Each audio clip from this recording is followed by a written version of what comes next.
The moment I zipped up that white dress, I knew there was no turning back.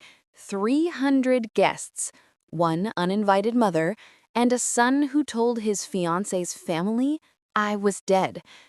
But I'm getting ahead of myself. Before we dive into this story, if you enjoy dramatic family tales that'll have you on the edge of your seat, hit that subscribe button and ring the bell so you never miss an episode. And please, drop a like and comment below what country you're watching from. I love knowing this story is reaching people all over the world. Now, let's get into what happened. I stared at the wedding invitation in my trembling hands, reading it for the 100th time. Mr. and Mrs. Patricia Chen requests the honor of your presence. But my name wasn't on it. My own son's wedding invitation had arrived at my neighbor's house by mistake, and when I called Marcus to ask about mine, the silence on the other end of the line stretched like a canyon between us. "Mom, I think it's better if you don't come," he finally said, his voice flat and distant. Those 8 words shattered something inside me that I didn't know could still break. After his father left us when Marcus was only 7, I'd worked 3 jobs to put him through college. I'd missed sleep, missed meals, missed my own life to give him his. And now, at 28, he was marrying Patricia Chen, a woman I'd met exactly twice, and I wasn't welcome. "Why?" My voice cracked. "Marcus, please tell me why." "Patricia's family, they have certain expectations. And you," he paused, and I could hear her voice murmuring in the background. "You wouldn't fit in, Mom. I'm sorry." I wouldn't fit in. Translation? I was an embarrassment. A divorced waitress with calloused hands and a beat-up Honda wasn't good enough for the Chen's country club wedding. Never mind that these hands had held him through every fever, every nightmare, every heartbreak. For 3 weeks, I tried to accept his decision. I really did. I told myself he was an adult, making his own choices. But every rehearsed excuse tasted like ash in my mouth. The breaking point came when my sister Sarah called me furious. "Jenna, did you know Marcus told everyone you were dead? Patricia's been telling people at her bridal shower that Marcus's mother passed away years ago." Dead. He'd erased me completely. That night, I made a decision that would change everything. I went to the mall and found the dress. White, elegant, impossible to ignore. I was going to that wedding, and I was going to make sure every single person there knew exactly who I was. The saleswoman's eyes widened when I pulled the white dress off the rack. "Oh, honey," she said gently, touching my arm. "That's a bridal shade. Are you sure?" I met her gaze in the mirror. "I'm absolutely sure." She didn't ask any more questions, but I saw the flicker of understanding cross her face. Some unspoken female solidarity passed between us as she rang up the purchase. $347, nearly a week's worth of tips from the diner. But this wasn't about money anymore. At home, I hung the dress on my closet door, where I could see it every morning. It became my silent rebellion, my declaration of war. But as the wedding day approached, doubt crept in like frost on a window. What was I actually trying to prove? My sister Sarah came over the night before the wedding, finding me sitting on my bed staring at the dress. "You don't have to do this," she said softly. "We could go to the beach instead, spend the days somewhere beautiful. Forget all of this." "He told them I was dead, Sarah." My voice came out hollow. "Do you know what that feels like? I gave up everything. Everything. I wore shoes with holes in them so he could have new sneakers for basketball. I ate ramen for dinner so he could have proper meals. And he just erased me?" Sarah sat beside me, her hand finding mine. "I know, but showing up like this, Jenna, you could make things so much worse." "Worse than being dead?" I laughed bitterly. I've spent 3 weeks grieving a relationship that apparently ended long before I knew it. Maybe it ended when he got into that fancy university, or when he started dating Patricia, or maybe it was gradual. Every phone call getting shorter, every visit feeling more obligatory. I pulled out my phone and scrolled to a photo from Marcus's college graduation. In it, I'm beaming with pride, my arm around him. He's smiling too, but now I could see what I'd missed then. How his body angled slightly away from me, how his eyes kept darting to his friends waiting nearby. I need him to see me, I whispered, just once more. I need to look him in the eye and have him acknowledge that I exist, that I mattered. Sarah squeezed my hand. Then let's make sure you're unforgettable. The next morning, I woke up at dawn. The wedding started at 2. I had 8 hours to either come to my senses or commit to the most reckless thing I had ever done. I chose reckless. My hands shook so badly I had to redo my lipstick 3 times. The woman staring back at me in the mirror looked like someone I barely recognized. Hair professionally styled, makeup flawless, and that white dress hugging every curve. I looked dignified, expensive, nothing like the exhausted waitress Marcus was ashamed of. Sarah appeared in the doorway, her eyes glistening. "Mom would be proud of you," she whispered. "Not for the dress, but for finally standing up for yourself." The country club was exactly what I'd imagined. Manicured lawns, a fountain with actual swans, and valets in crisp uniforms. My beat-up Honda looked like a stray dog among the Mercedes and BMWs in the parking lot. I sat there for 10 minutes, engine off, watching guests arrive in their pastel dresses and tailored suits. A text from Sarah popped up. "You've got this. I'm proud of you no matter what happens." I stepped out of the car and immediately a valet approached. His professional smile faltered when he saw me, a middle-aged woman in a white dress, clearly not the bride. "Are you with the wedding party, ma'am?" "I'm the groom's mother," I said clearly. His confusion was almost comical. "But the program says that I'm dead," I finished for him. "Rumors of my death have been greatly exaggerated." I walked toward the entrance, my heels clicking against the stone pathway. Every step felt like walking through water.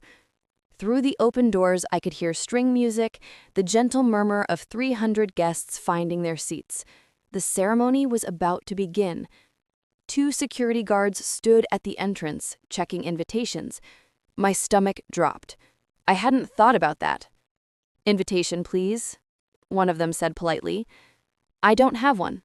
I lifted my chain. "I'm Marcus Holloway's mother." They exchanged glances. One pulled out a clipboard, scanning the guest list. "I'm sorry, ma'am, but you're not on the list, and Mrs. Chen specifically mentioned that his mother passed away," I said, loud enough that several nearby guests turned to look. "Well, as you can see, I'm very much alive." The guard's face reddened. Behind me, I heard gasps and whispers spreading like wildfire. "Is that really his mother? I thought she was dead. Who wears white to someone else's wedding?" "Ma'am, I'm going to have to ask you to leave, or I'll need to call—" "Jenna?" I froze. That voice. I turned to see Patricia's mother, Mrs. Chen, standing there in an elaborate lilac gown, her face drained of color. She looked at me like a ghost rising from a grave. "Hello, Linda," I said calmly. "Lovely ceremony you've planned. I especially appreciate being dead in the program. Very creative." Her mouth opened and closed like a fish. The music inside suddenly stopped. The silence that followed was deafening. Mrs. Chen's perfectly composed face crumbled into panic as more guests gathered, their whispers building into a roar. Phones appeared. Of course they did. This was about to go viral. "Security, remove this woman immediately," Mrs. Chen hissed, but her voice cracked. She wasn't used to things spiraling out of her control. On what grounds? I asked, my voice steady despite my racing heart. I'm the mother of the groom. Or did you plan to marry my son off without his own mother present? Your son chose not to invite you, she spat, venom dripping from every word. He told us all about you, how you've been unstable, how you've harassed him, how you refused to accept Patricia. He said you were better off out of his life. Each word was a knife, but I'd learned to withstand pain. 21 years of single motherhood had taught me that. Is that what he told you? I laughed, but there was no humor in it. Did he also tell you about the 3 jobs I worked to put him through school? The birthdays I spent alone because I was pulling double shifts? Or how about, Mom? The voice came from inside. My son stood in the doorway, frozen in his tuxedo, his face ghost white. Behind him, I could see Patricia in her wedding gown, looking between us with growing horror.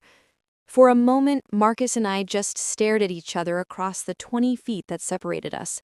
I saw the little boy who used to climb into my bed during thunderstorms, the teenager who cried on my shoulder when his first girlfriend broke his heart, the man who'd stopped calling me back 6 months ago.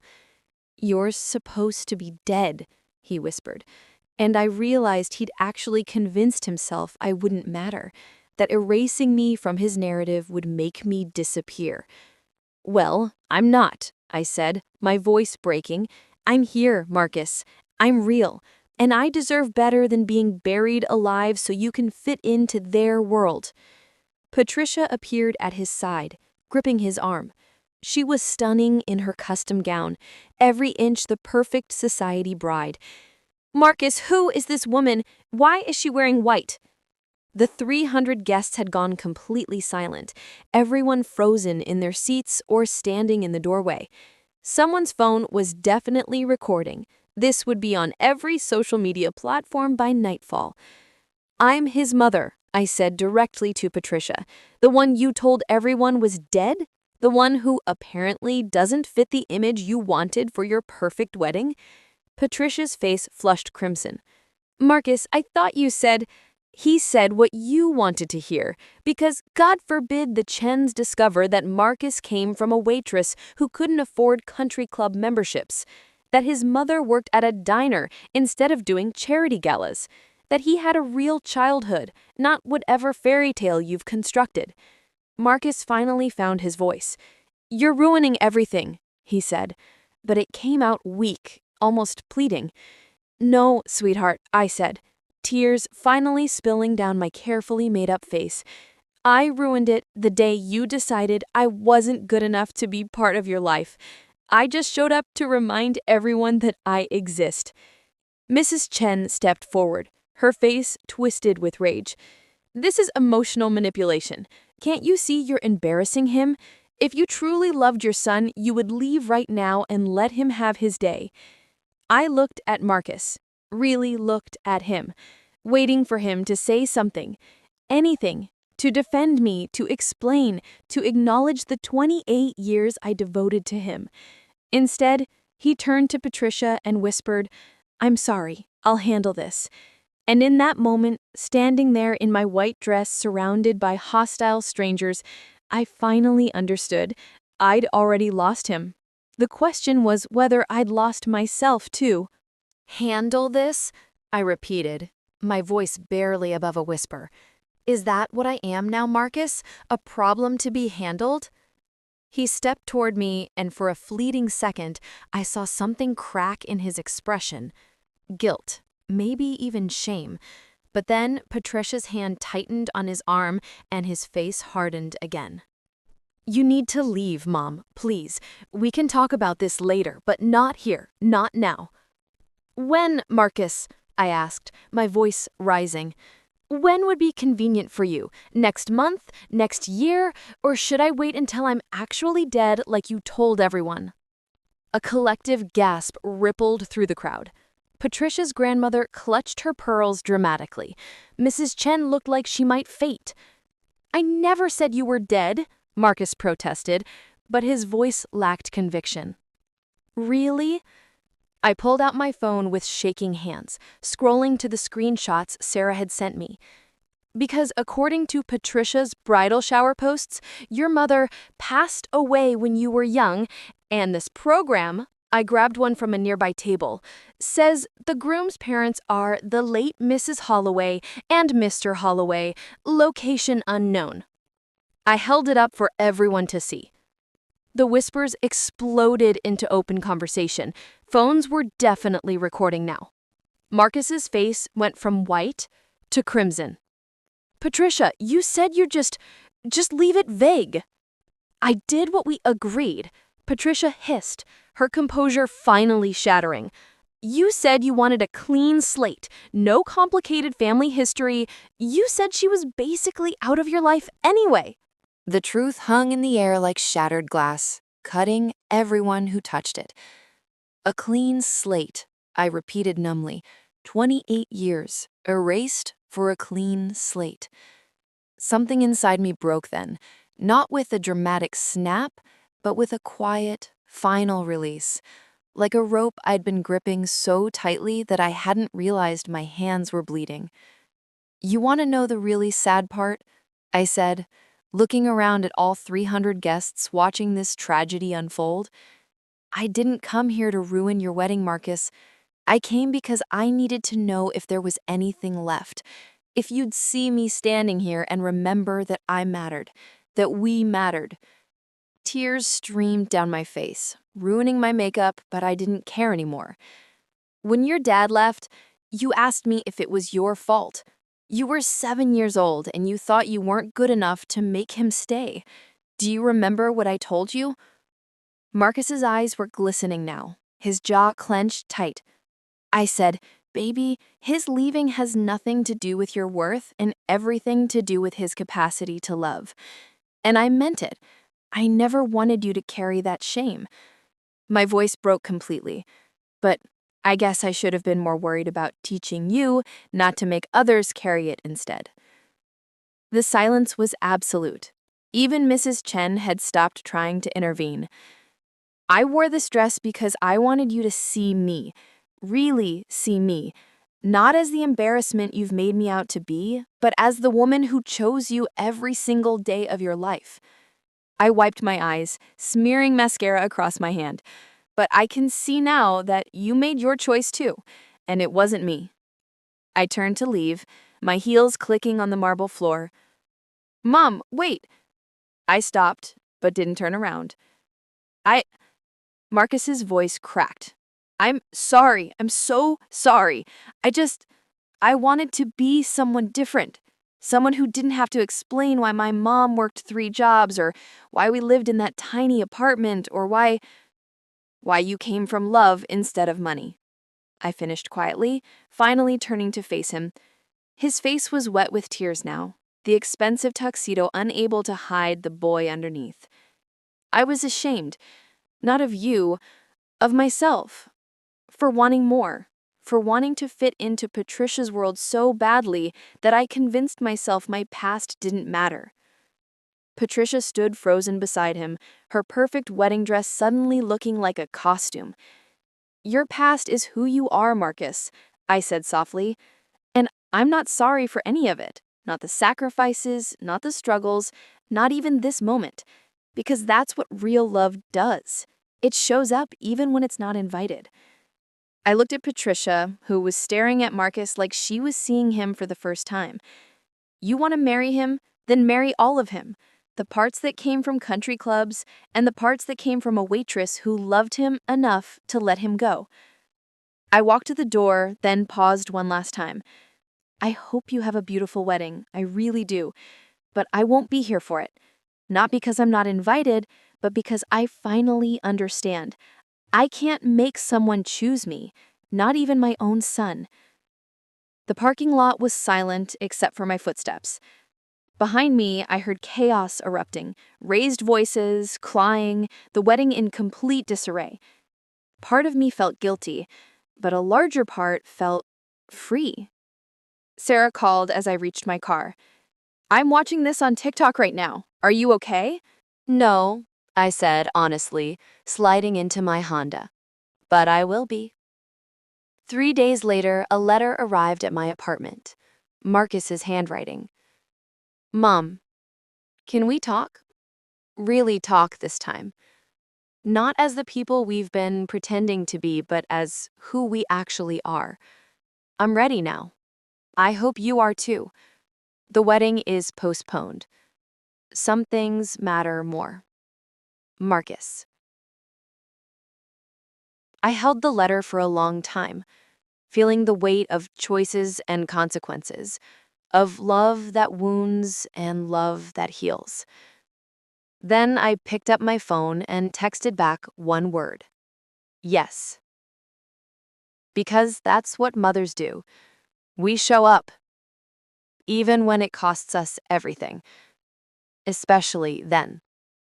No, I said honestly, sliding into my Honda. But I will be. 3 days later, a letter arrived at my apartment. Marcus's handwriting. Mom, can we talk? Really talk this time. Not as the people we've been pretending to be, but as who we actually are. I'm ready now. I hope you are too.